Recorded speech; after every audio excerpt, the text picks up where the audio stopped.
Hi everyone, I'm Victoria Mintey and this is Public Speaking A to Z. This week we're on the letter M. M is for movement. I get this question so often from my clients and I want to address it right here for all of you. The question I get is, should I move around when I'm giving my speech or my presentation? Now, of course, like all good advice, my recommendation begins with those two words, it depends. Because it really does depend. If you're on a huge stage with a big audience, then you will want to give some thought into putting movement into your speech, simply because it'll bring you closer to different parts of the audience. But I'm going to stop right there and rewind and ask you to consider, where are you on this journey of building your confidence and your skill in public speaking? If it's still early days for you, think about that advice we give to children, right? You've got to learn to walk before you can run.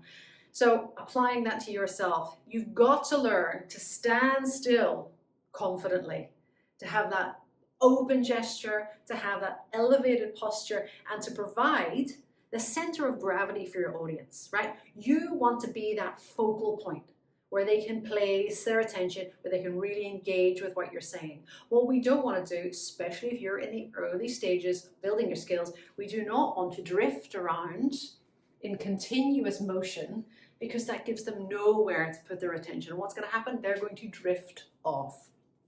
This movement does sometimes come about through nerves, all right? It's a little bit of agitation in the body, in the bloodstream, so people do tend to walk around without really realizing they're doing it. So that's your task this week, is to work on that stillness. Forget about movement for now. Can you really get grounded? See my previous video. Can you use eye contact around the room? Again, see previous video, because it'll give the audience that sense of movement, because your attention is really traveling around the room and including everybody in what it is that you are saying. You can be just as dynamic and compelling from a place of stillness. You don't need to move around just yet. Thank you, everybody, and I'll see you next week.